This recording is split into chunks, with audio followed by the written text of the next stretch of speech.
So, Glenn, maybe you could just start off by just giving us a little bit of background on yourself and some of the industries that you've been involved with.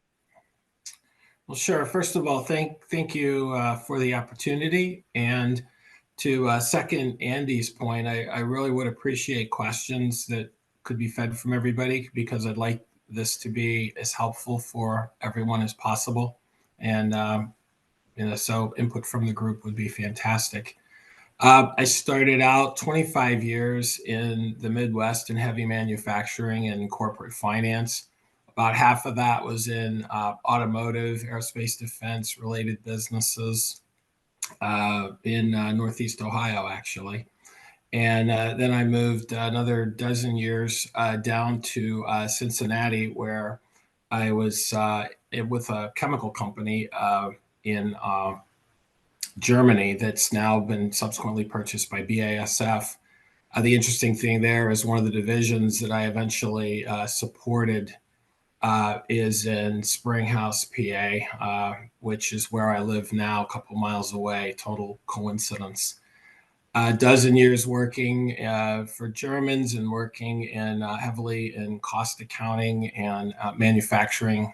So I had a very heavy basis on a lot of manufacturing businesses and that sort of thing. But all the companies I worked for were at least $2 billion in sales or larger.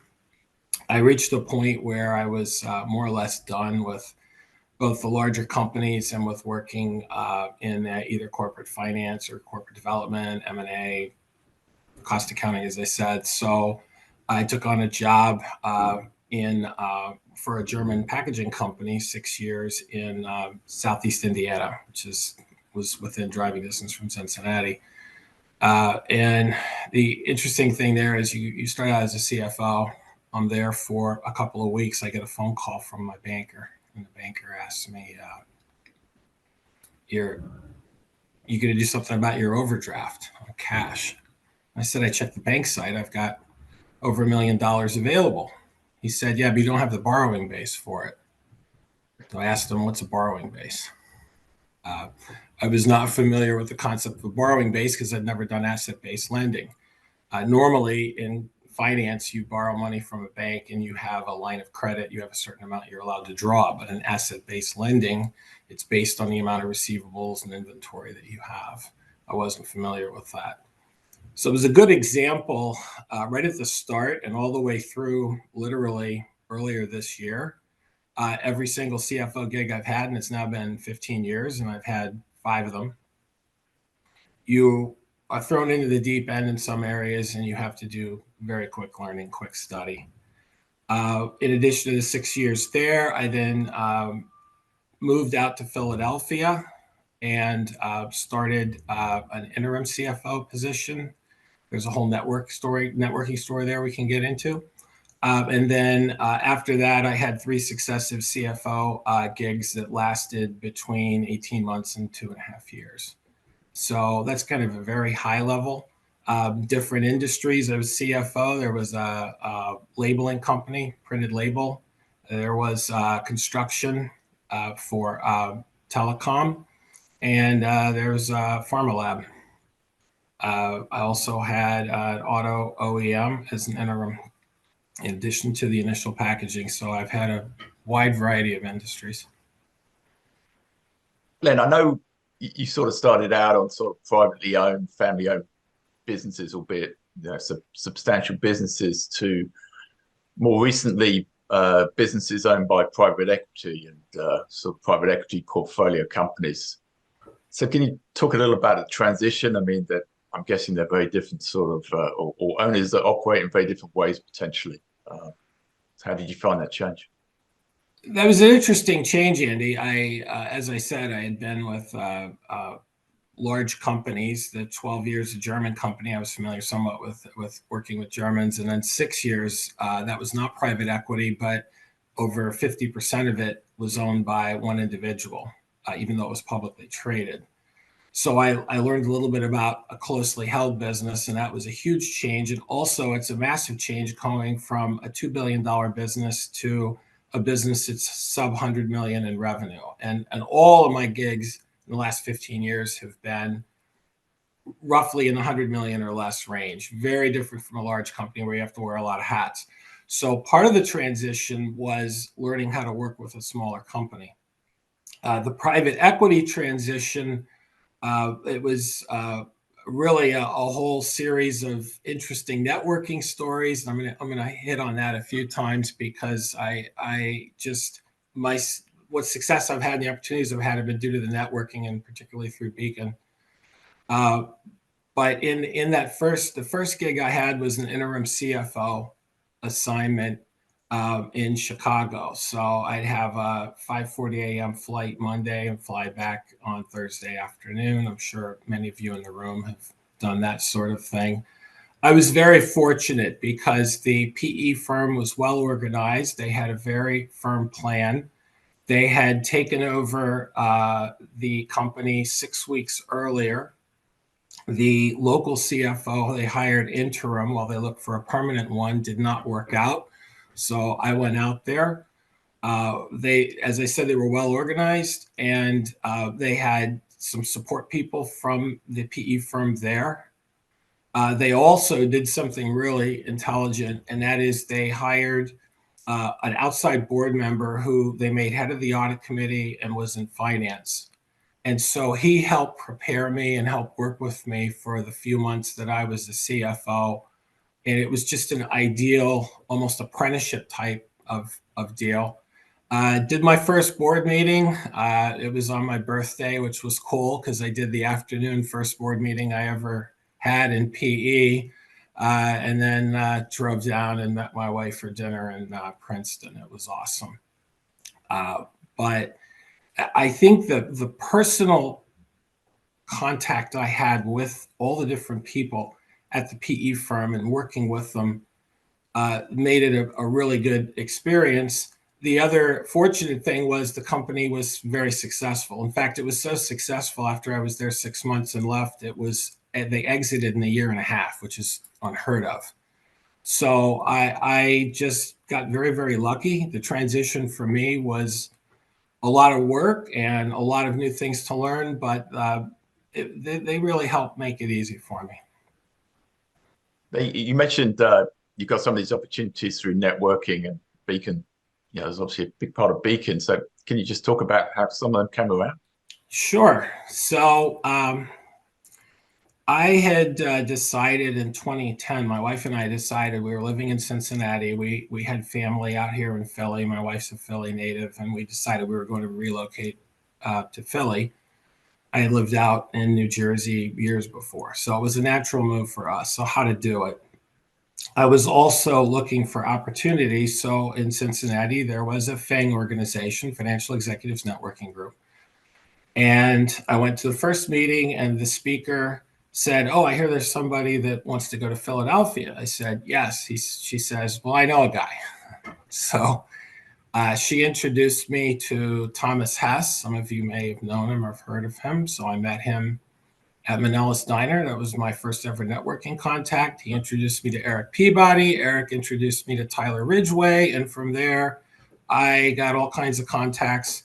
Met with some people at what was then GP Seg, joined GP Seg, I think, in early 2012.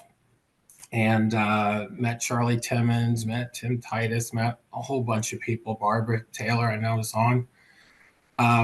And from there, that was where I got all my connections. Now, the interesting thing was I was looking for work in late 2021, and I hadn't talked to Thomas Hess, who was my first ever contact in years. And I saw him post on LinkedIn, and I sent him a note, congratulating him on something. I can't quite recall what it was. And he said, "Oh, there's a pharma job out in Malvern. You got to look into it." And it turned out I ended up the number 2 candidate for that job. They couldn't fill out the slate. The number 1 candidate went away. I got the job because of the networking contact I had made at Manellas Diner in 2011 when I didn't know anybody in Philadelphia. That thing panned out for me 10 years later. I can't say enough about the power of networking and how important it is. It has given me so much, and it's why I'm so glad to have this opportunity to relate my experiences, because the networking that this organization provides, Beacon, is just fantastic and it's priceless. Yeah, and I guess one of the lessons there, Glenn, is that you don't necessarily want to wait to do the networking when you need it. If you need to invest early, and then when you do need it, it's you build the network in place for it. You do, and you remember the people that helped you out. And sometimes you'd like to give business to people, and you don't have the opportunity. And sometimes, oh, I need a controller, so I rang up Tyler. I said, Tyler, help! And I hadn't talked to him in years, and sure enough, within a few weeks, I had somebody. You just the investment you make in people is always the most valuable investment. Which may sound funny since being in finance, but I think in finance it's as important as any other aspect of business. Cool. Now, how much of the roles you've done have been focused on sort of more business as usual, as opposed to more sort of distressed workout type situations? Can you define for me business as usual? It's like, uh, it's funny. As I said, I was in heavy manufacturing in the Midwest, the Rust Belt, and I was in the rustiest part of the Rust Belt in Northeast Ohio. Um, the company I worked for one company for 9 years that was in auto, aerospace, defense, etc. And in 3 of the 10 years of the 80s, they did not have some restructuring disclosed in their annual report. 7 years they did. And that included an LBO, and a hostile takeover attempt that uh, I walked into the office. I'm in the corporate FP&A group. My first child is due any day. And the secretary tells me, oh, we've had a takeover launched in the Wall Street Journal. And that was like the next year and a half was complete chaos, and unbelievable amount of work. I just, for whatever reason, I have an attorney I've worked with for 15 years over so many companies. I keep giving him business, and he's just a fantastic advisor and lawyer for me. He says, Glenn, you keep finding alligators. And almost every job I've had has had some sort of crisis or some kind of issue. I think it's partly the industries I've been in, partly we're in a very changing times. It's not like the early post-war era where this country pretty much did most of the business in the world because the rest of the world was devastated by war, and now it becomes more and more competitive all the time. But it's almost every piece I've had has been a huge amount of change and unexpected occurrences, and so I've learned to have to be very nimble and change on a dime. Uh, I've had an LBO. I had a company that was growing explosively. I've had companies in cash crises that were on the brink of extinction, turnaround. Had companies that we went through COVID, as a lot of you did, which made working remote difficult. And the year 2020, I was forced to change auditors, so we had a brand new auditor in 2020, which was not the ideal time to switch horses there. And then also went through where one gig was just preparing and getting ready to sell a company for private equity. So very little of it was business as usual. And there's been just so many different experiences I've had that it's been exciting, if at times exhausting. But yeah, I haven't seen much business as usual, Andy. No, that's fair. And when you go into a new role, I mean, what do you sort of view as your priorities? What do you sort of focus on out of the gate? I would say that the first priority is assessing and understanding all the different people involved. You have to look at, obviously, in PE, you need to have a really good understanding of the PE firm, and they're all different. Different people, different personalities, different styles. You need to know what they're looking for. Generally, though, universally, they are interested in three things, PE firm. Number one is EBITDA, adjusted EBITDA. Number two is adjusted EBITDA. And number three is the board deck that you prepare. Those are the three they're concerned about, being a little facetious there. But you also obviously need to have a very tight relationship with your CEO. But also the other members of the management team. They rely on you for support. You have your staff, and then you have all your other constituencies. Your bank, your relationship with your banking manager your relationship manager with the bank is incredibly important, particularly if you're in a cash-strapped environment. So you go through all the people. And obviously, you have to look at the core finance area. The most important thing to make sure where you're set is cash. I've often said cash is the one thing in business you can't BS. You can BS sales forecasts. You can, to a limited extent, BS earnings. You can, to some extent, alter projections, this and that. But when it comes to cash, you either have it or you don't. And if you are short of cash and you have a payroll coming up, it gets really very real very quickly. So I always look hard at cash. And if there's tightness, that goes right to the top of the list. You need to look at systems, and are they adequate? You need to look at, are the business objectives, where are we headed with the business objectives, and are you aligned? Is the finance team aligned to meet them?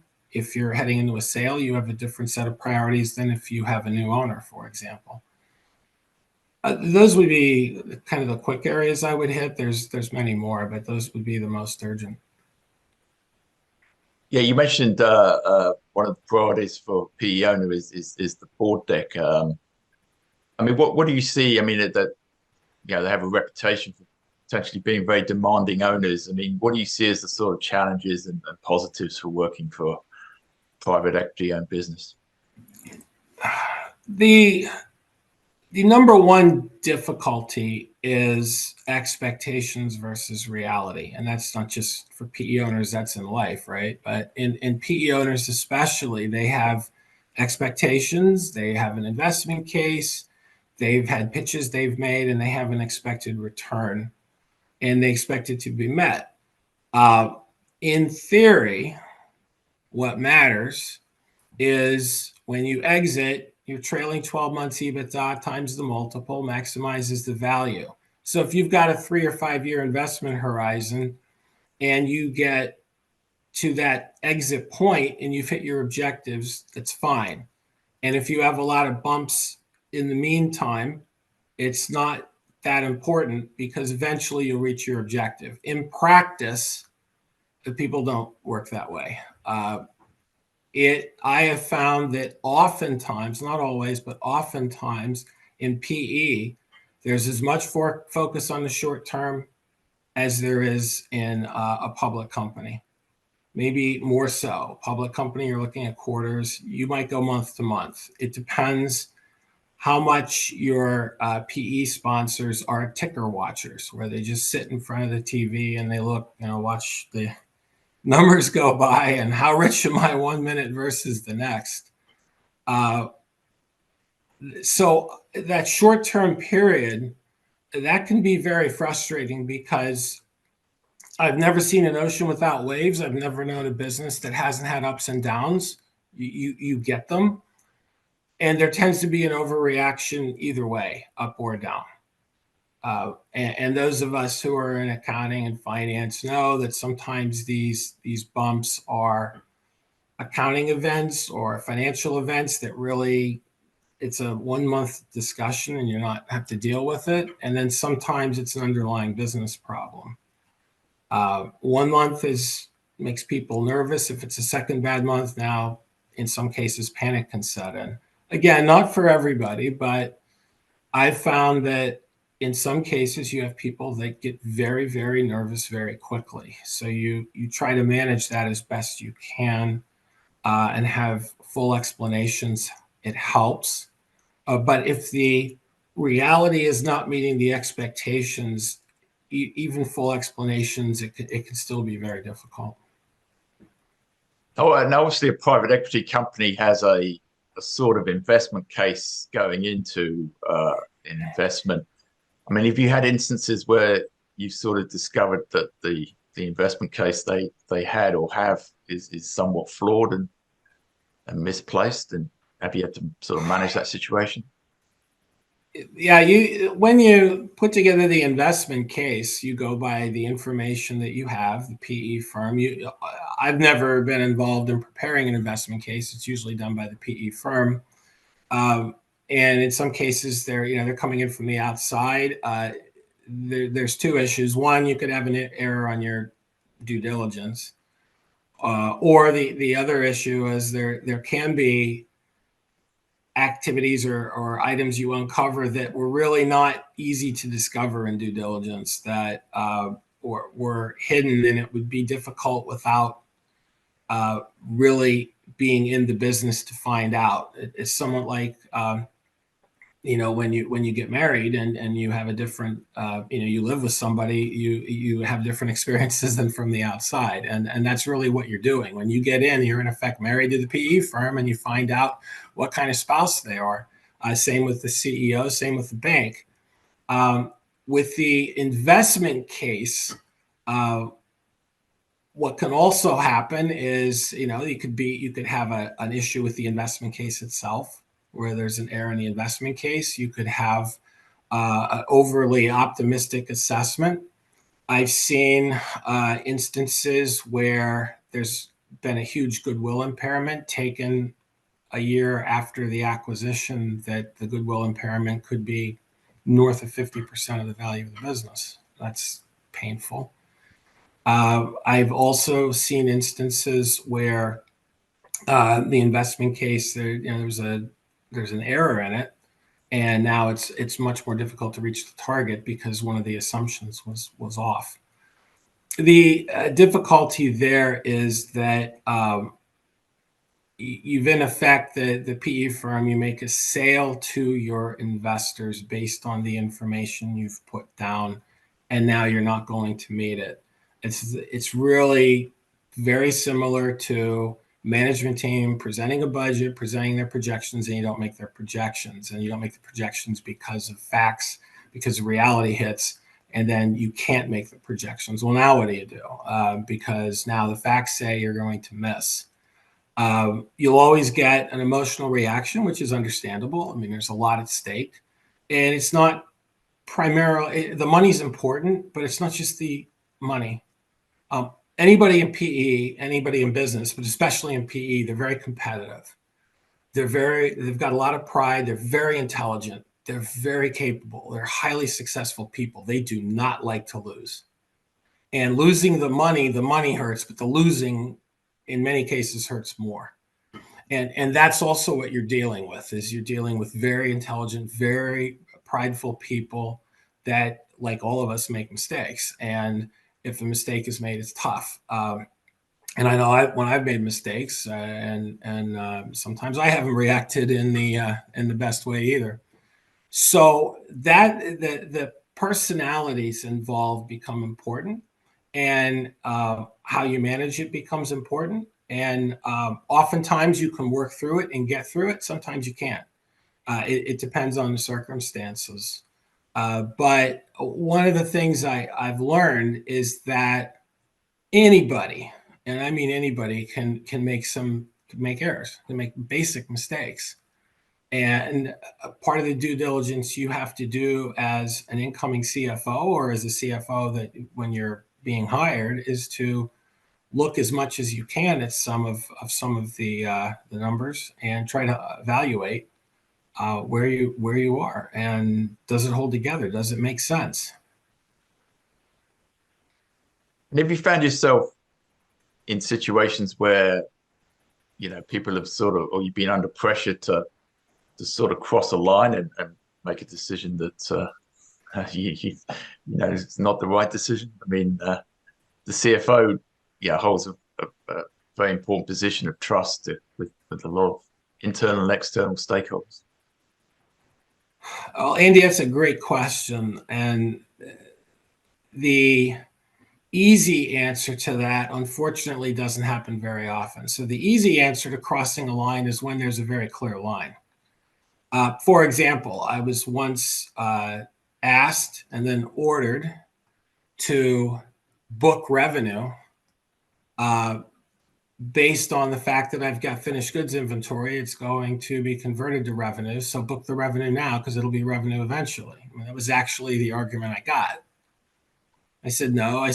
And then the argument was not going anywhere. I eventually had to resort to the last place I could go, which was, as long as I'm CFO of this business, I'm not booking revenue that's inventory that we haven't shipped. We're done. Obviously, you do something like that, you could potentially be out the door. But when you have certain bright lines, you can't cross them. I go back to. And how did that situation play out, Glenn? In the end? He gave out. He let it go. And over time, I mutually decided to leave that particular opportunity. Yeah, that wasn't very comfortable. But as I said, that one was a bright line. So that one was relatively easy. The much more common and much more difficult is the day-to-day pushing of boundaries. It could be reporting on monthly or quarterly results to a bank when you have a threatened covenant violation. Well, we could classify this in this bucket or that in that bucket and meet the number. It's a gray area. What can we do? You have a lot of gray areas, and we have that in accounting. You've got that in finance as well, both sides of it. There's areas where you can push. At what point do you go too far?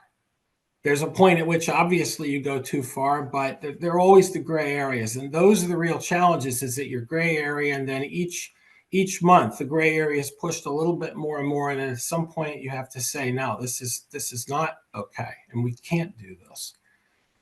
There are so many different areas and experiences where I could do that. It could be finance, it could be accounting. I also, in every one of my CFO gigs, but maybe one or two, I was the de facto chief legal counsel because we had no lawyers on staff. And I was the person that would coordinate legal matters with outside counsel, deal with day-to-day issues. And you always run into gray areas. And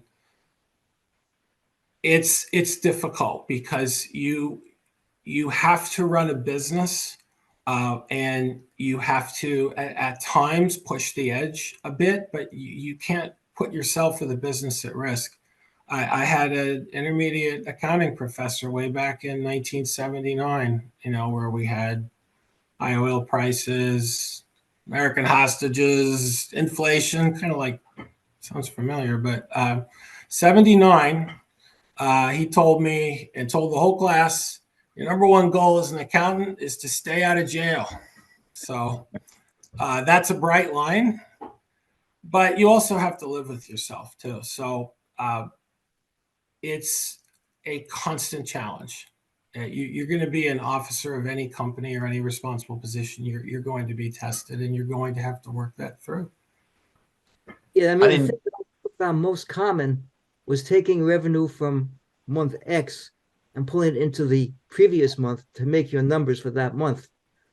And what happens eventually, you keep on doing that. Eventually, you run out of months, and that's when the chickens come home to roost. Yeah, and that's a really good point, and it's a point I try to make, and I've rarely been successful. Is that, look, if it's Thursday and I'm going to get money Monday, but I owe certain people money tomorrow that could do tough things to me, well, then timing is very important. I've got to have the cash tomorrow, or I make payroll tomorrow. in most cases, when we're talking about earnings, does it really matter if it's March or April? Well, if it's a covenant violation, I get it, yes. But in many cases, it's not even that. It's somebody not wanting to look bad. But who are we kidding, right? I mean, who are we kidding? If we're in a PE environment, we have the management, we have the PE firm, we have the banks, and we have the investors that the PE firm has to report to every quarter or maybe every month, right? So if you're running into trouble and you advance revenue and you rob future months, you're kidding who for what purpose? In PE, again, in theory, you're in the 3 to 5 year range. What matters is the trailing 12 months, not 1 month or another. That's the theory. That is what you would think would work, but that's not how it works in practice. People are afraid of getting beaten up in a meeting or getting criticized, or maybe somebody's in a precarious position, and if they upset somebody, they'll lose their job. There must be something there. But from a business perspective on private equity, I've never understood why 1 month versus the other makes that much of a difference, but it does.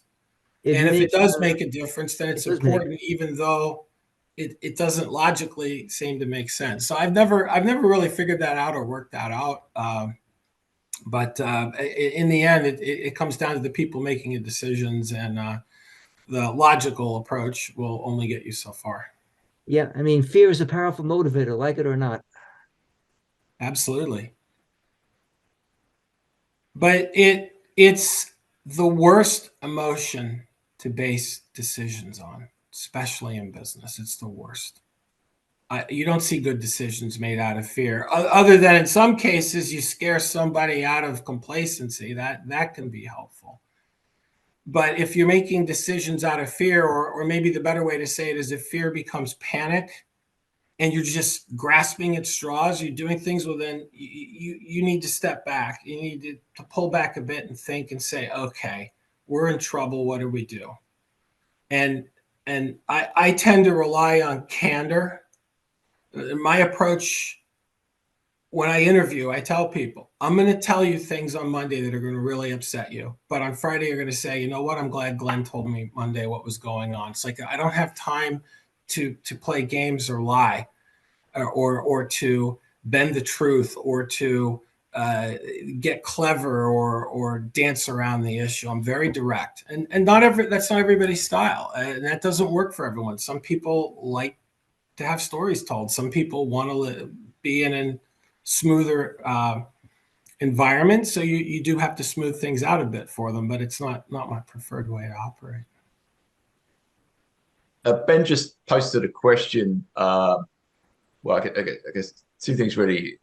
Is there a situation? Do you have experience where you felt the need to sort of go around the CEO where and engage with the board when you sort of disagree with how the CEO's running the business, or doing a particular aspect of it? Very sadly, yes.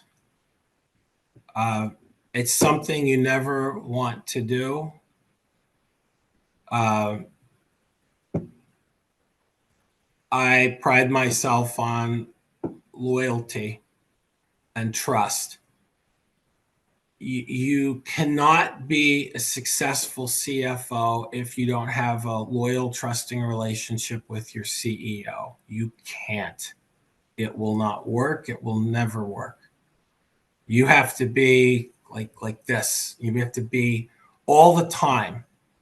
You have to be together and tight. And if you're not, it's done. It's over.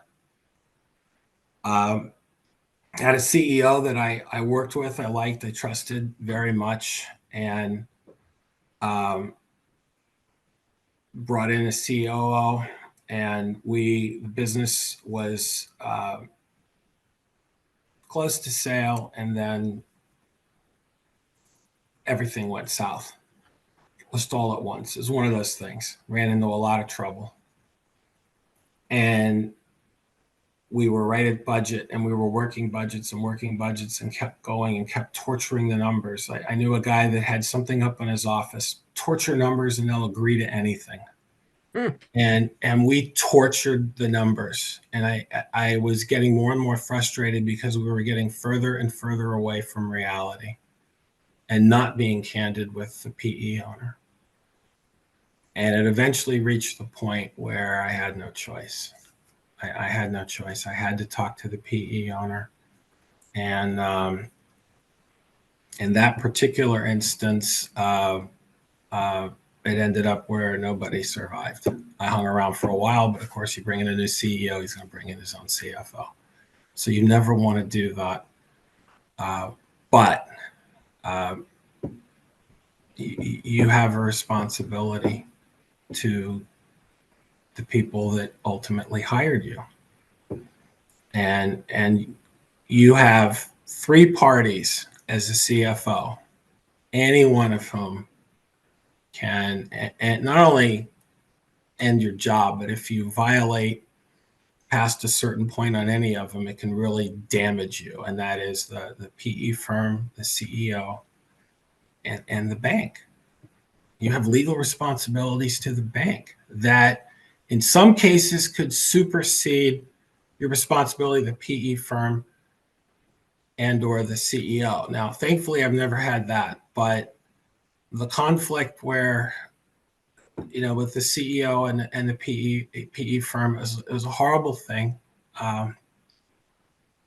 And people just get trapped in their own kind of like thought process. It says, well, we can't, these numbers are it's just going to be devastating. It's just going to upset everybody. It's not what everyone's looking for. We'll get fired or this or that. It's like sometimes there's nothing you can do, but you can't just disregard reality. And that's the number one thing, in my opinion, where people go wrong, not just in business, but anywhere, is you get further and further away from reality. And then reality hits you hard. So yeah, that was painful. I hope that I never see that again. I hope nobody on this call ever has to experience anything like that, because that was not good. But you have to do the right thing. Yeah, it's the old saying that, oh, what tangled webs we weave when we practice to deceive. Yeah. Yeah. And the CEO is a great guy. I got a ton of respect for him. Incredibly accomplished. It was heartbreaking, but you got to do your job. Yeah. And looking back over the various roles you've had, Glenn, I mean, what do you see as some of your best achievements? Oh, my favorite achievement and where I had the most fun, even though it was a massive amount of work, was brought in to sell a company, and we managed to put it together to sell. We had an enormous amount of preparation we had to do. The finance function was in disarray. We were nowhere near ready, prepared for a sale. I was in a couple of months and realized I needed help. So I hired somebody that was pretty much close to my level. Nice lady from Virginia. She came up to Connecticut where I was working, and she was there for 3 months and just burned through all kinds of backlog and got us up to speed. And then massive amount of preparation, investment. They had a deck that we had to do.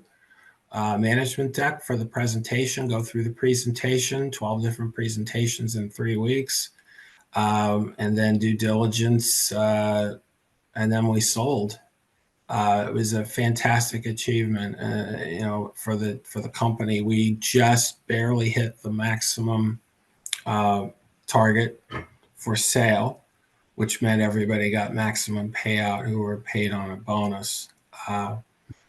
When I went into that job, I hadn't gone through a sale process, but I came up with 2 objectives, and it turned out they were the right goals to pursue. One is the finance function is not going to delay the sale process. We will not hold it up. Therefore, we have to be ready to move as quickly as anybody wants to move.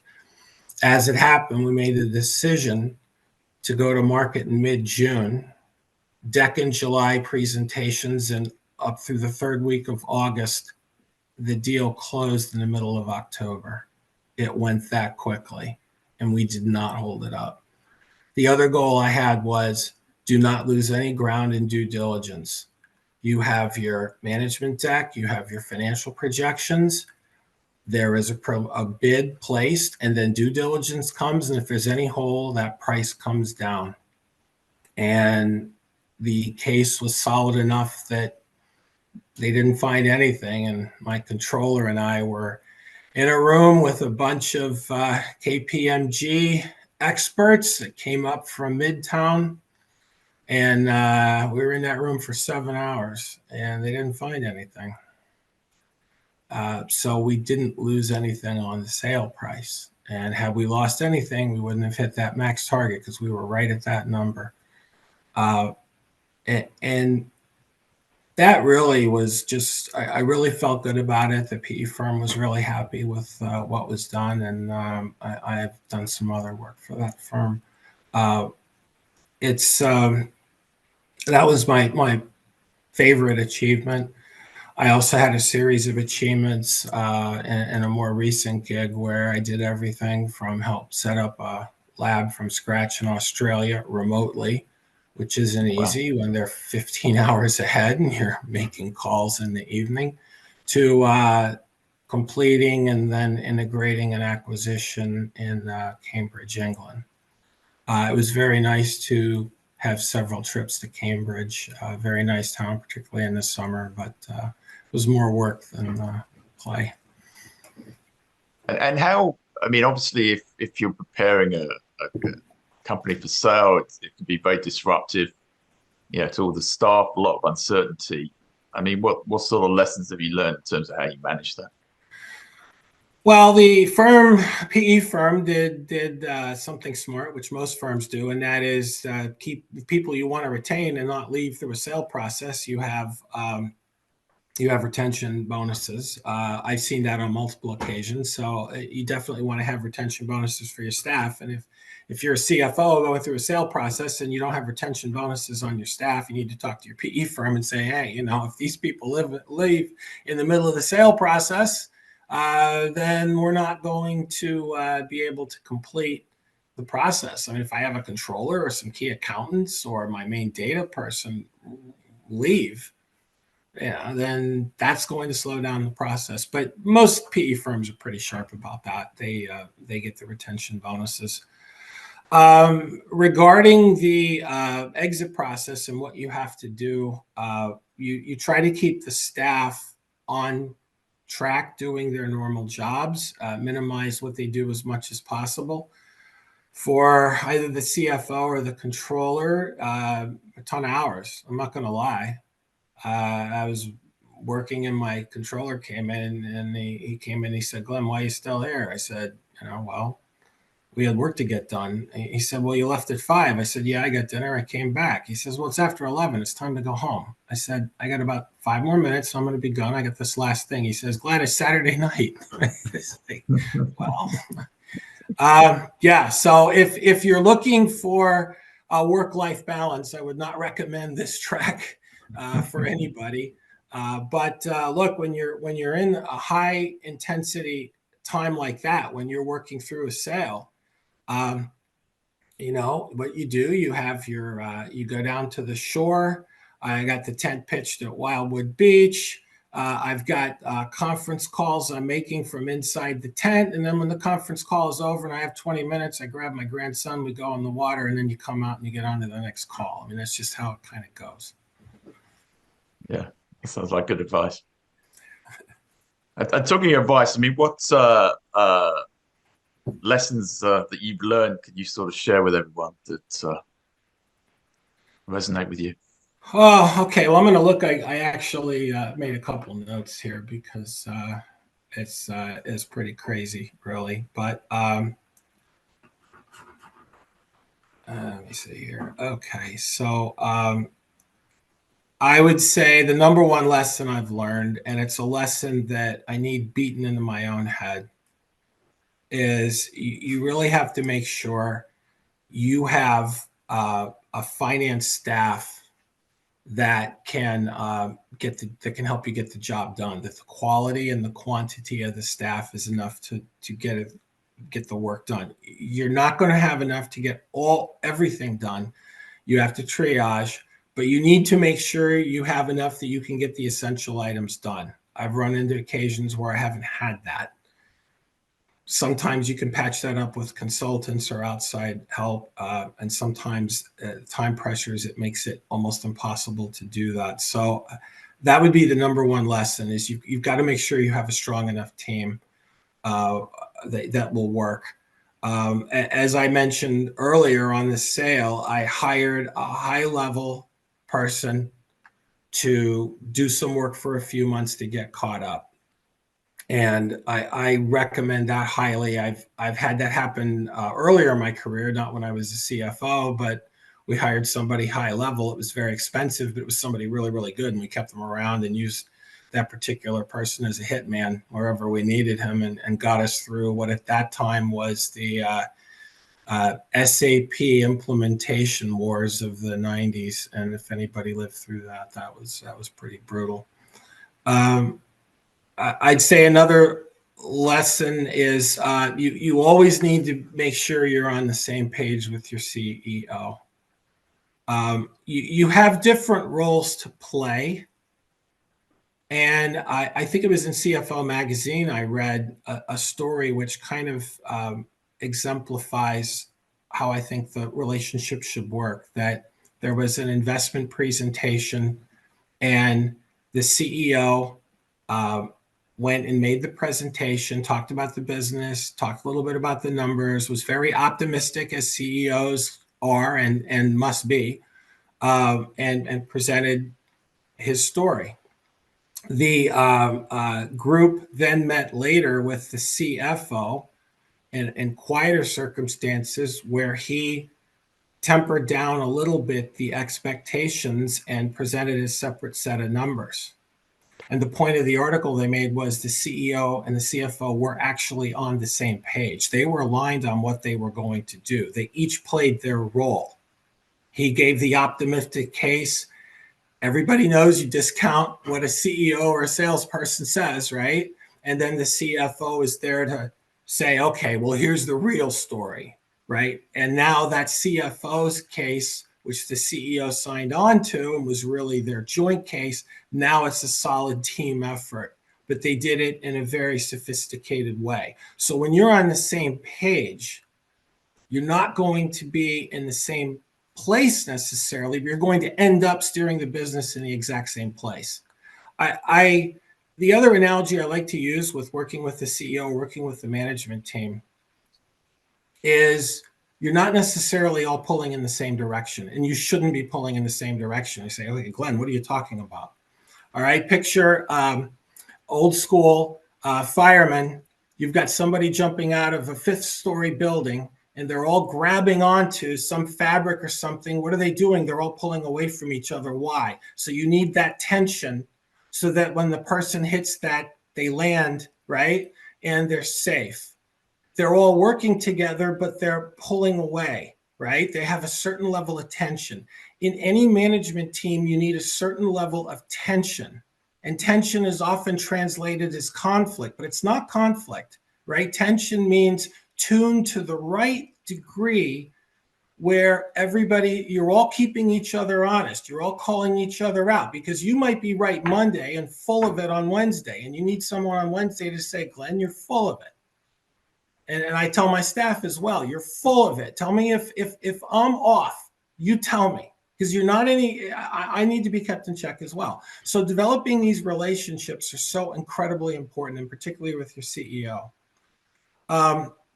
Working with your private equity sponsors, okay? You need to clarify what they want continuously. Now, most PE sponsors, what they'll do is they'll have somebody in the PE firm that works with the CFO. And you want to develop a good relationship with that person. and you may have multiple people you talk with at the firm. And you always want to ask, and you always want to raise questions and see how expectations change, even on some basic items. For example, we talk about adjusted EBITDA, which is the most important number for a PE firm. What are the adjustments? Well, there's a whole series of classification of adjustments. Bank have adjustments, but then the PE firm has adjustments. They'll be different.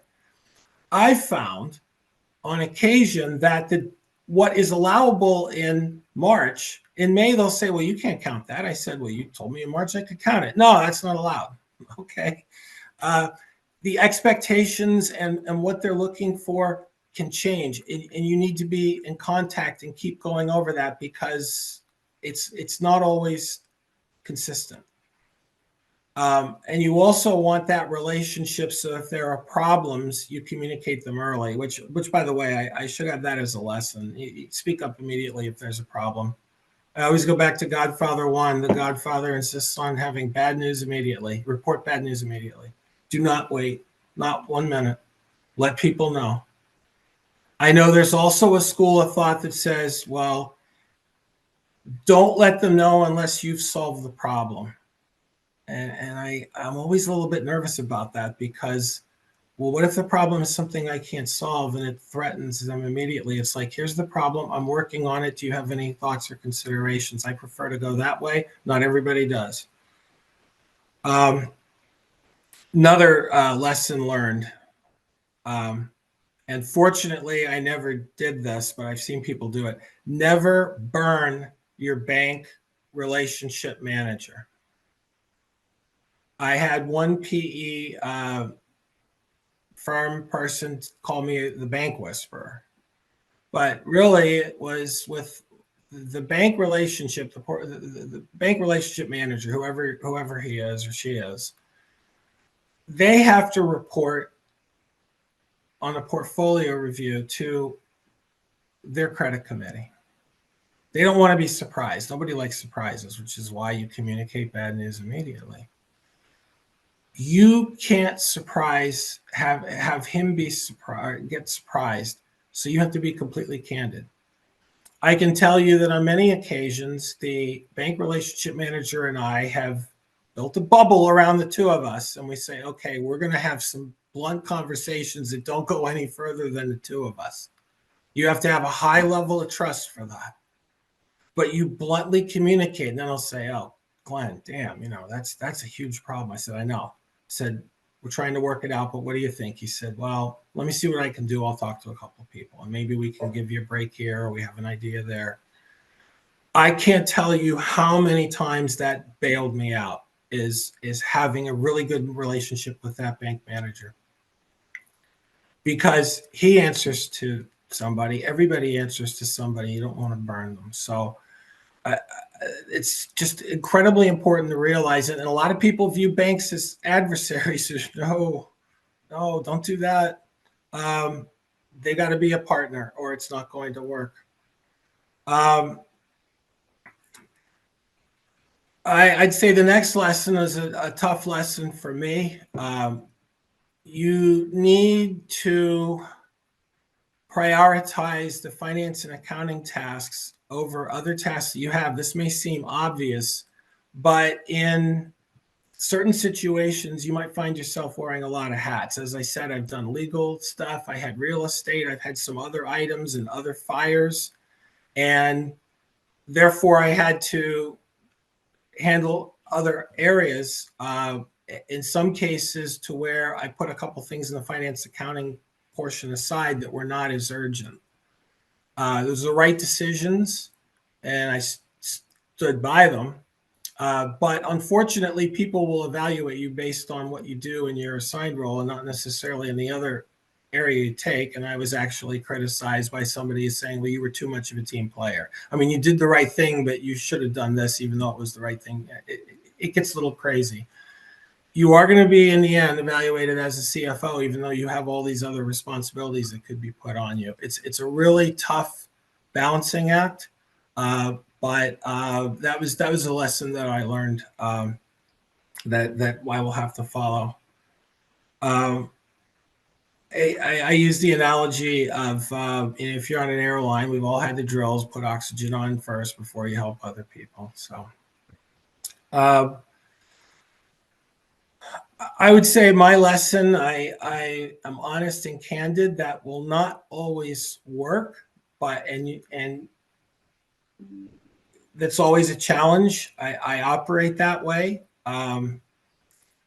I had somebody tell me at one point, "You're a CFO that's dumb enough to tell the truth." I said, okay. That is, amazingly enough, the truth sometimes can get you in trouble more than anything else that you could do. Because once the truth is out there, nobody can hide from it. And now it forces people to face some very uncomfortable decisions or situations or choices, and maybe they don't want to. Depends on people involved. I guess the lesson there is you can't always expect people to respect or put truth as the highest priority.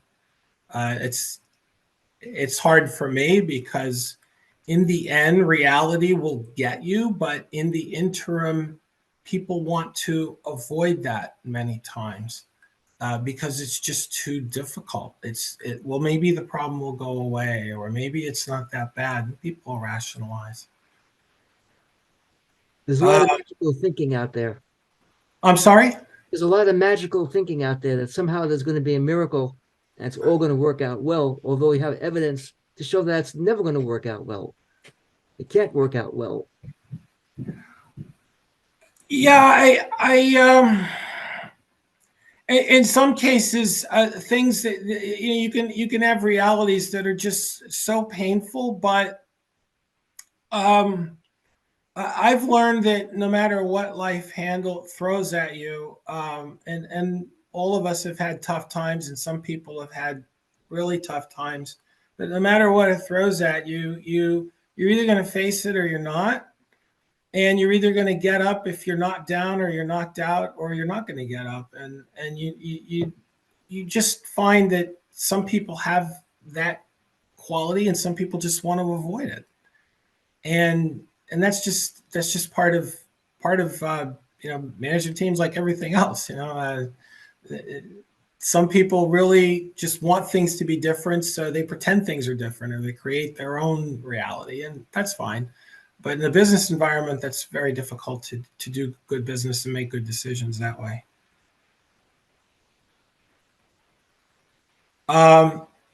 One of the things, and to expand a bit on what I said about being honest and candid in terms of lessons, I tried to think about how do I get through with, you've got the bank, you've got the CEO and the management team, you've got the PE firm. They're not necessarily always aligned. They've got different interests. So what do you do? I try to think in my own mind and speak as an advocate for the business itself, for the company, meaning what will maximize value for this company? Not just the accounting earnings and this and that, but long term, what's going to help this business prosper? What are the right decisions for that? And that may be there may be things that are required that people don't like, but is this in the best interest of the business? How will this make the business? So I'm not advocating my position. I'm advocating what I believe is best for the business. And if we all are working together to say, well, what does the business need? What's best for the business? Not for us, but for the business. It's kind of difficult because I'd say we live in narcissistic times where it's about, well, what's in it for me or what's best for me? But it really, we're there to do a job and what's best for the business. So you have the value piece. But then also, and I found this with some of the other roles I've had with the legal, with all the compliance things come my way, is I have to look at the compliance issues. I have to look at the legal issues. We need to do this. We have to take cognizance of that because of legal matters, or because we have to comply with certain regulations. And I can tell you that there are people that resist that very much. Well, I think that's ridiculous. Why do we have to do this reporting? Why do we have to do ESG? Why do we have to do DEI or whatever? It's like, it's required. whether you like it or not. We have to do it. And then the number one, where I've had a couple times bitter discussions, is health and safety. I generally try not to raise my voice, yell and scream, this and that. I don't think it's very useful for an executive. But if somebody's compromising health and safety, I'm not very nice or reasonable at all. I was 12 years, as I mentioned, in a German chemical company. I also worked for a construction company where you could fall. People can get hurt, badly hurt, and you can't compromise health or safety. I don't care for whatever reason; it's not right, and that's a hill I'll die on. And it's tough sometimes because you run into some industries. I was in heavy manufacturing, as I said, and in construction. You're talking about some tough people. I don't need to do this safety procedure, or I never had to do this when I was climbing a telephone pole or whatever. It's like, no, you're gonna have to follow this. And that wasn't easy, but you have to know, in terms of lessons learned, you have to know, where do you really make your stand. And I've always pushed health and safety even above the finance considerations.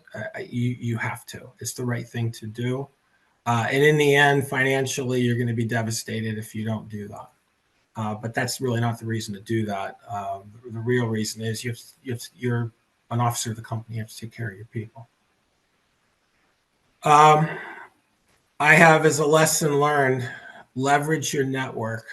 And if there's one theme I'd say through all of this and my career as a CFO, it's networking and the importance of it.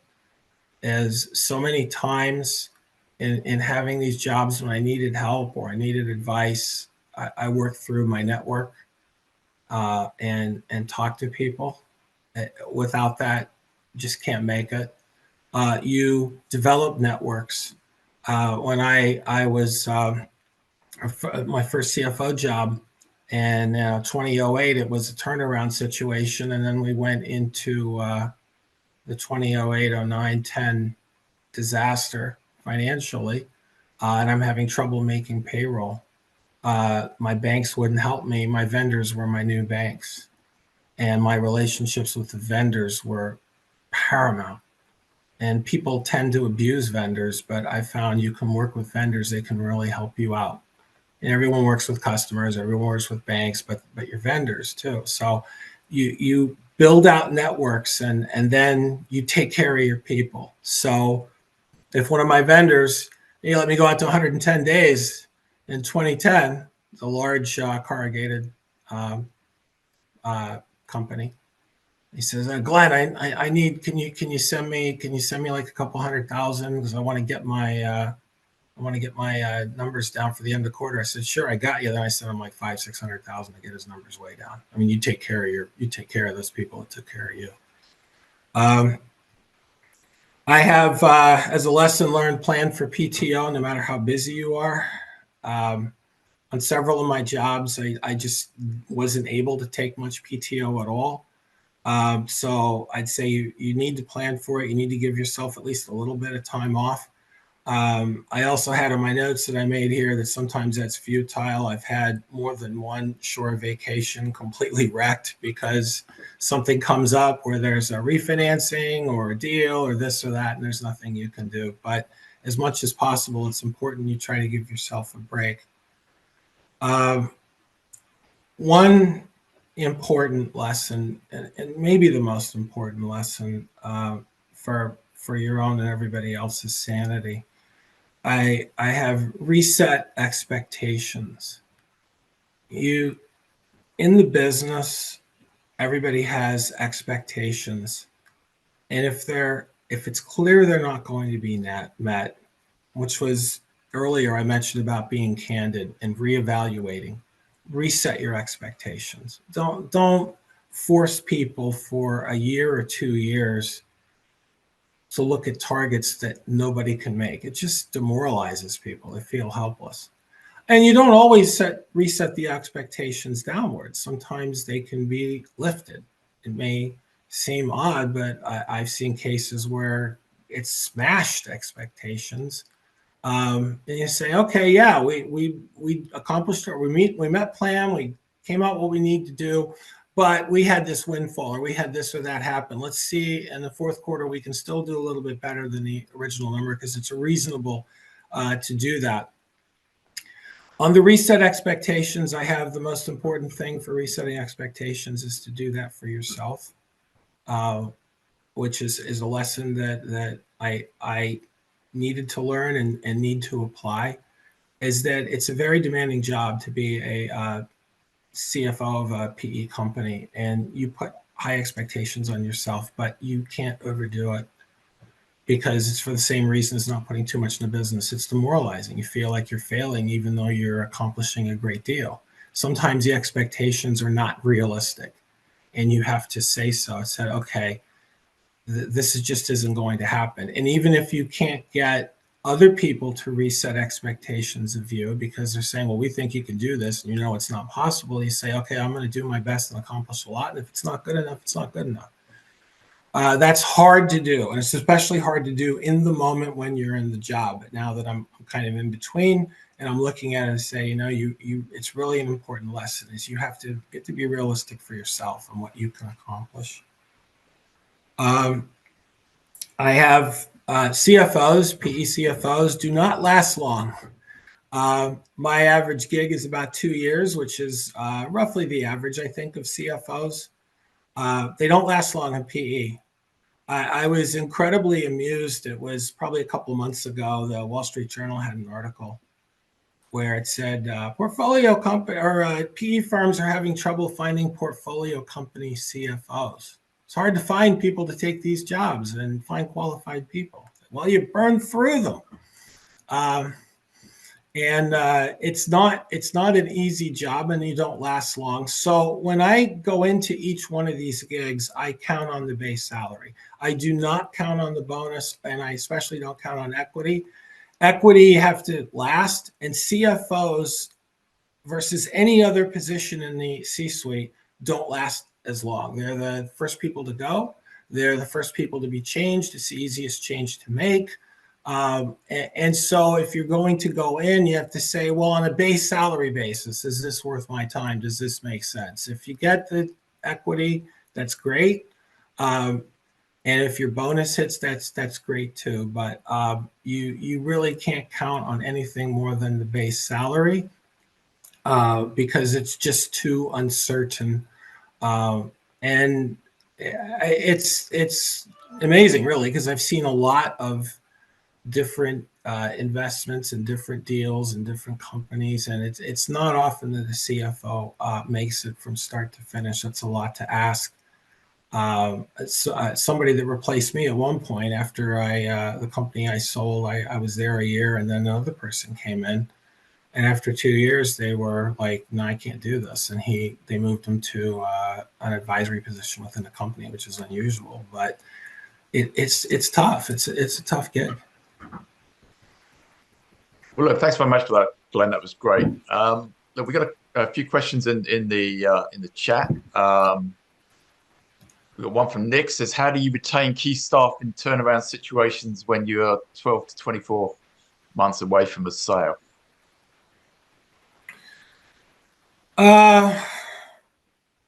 That's a good question. I imagine now it's got to be even more difficult than it was a couple of years ago with inflation and with all the job movement. I found that you do have to be careful to advocate for the finance staff and move people up on pay. And you need to evaluate your staff. You say, well, how do you evaluate your staff? And I always use the same metric, which is think of each member of your staff. They walk in tomorrow and say, I'm leaving. How panicked are you? How upset? The ones that frighten you to death if they leave, you better take care of them. You better get a retention. You better get them a bonus. You better have a retention bonus. You need to have something. You need to do it. Fortunately, one person who was literally irreplaceable, it would have been a disaster if she left, was frustrated and was looking around and had another offer, and we just more than matched it to keep her on. But that was very risky because if she had left, that would have blown everything up.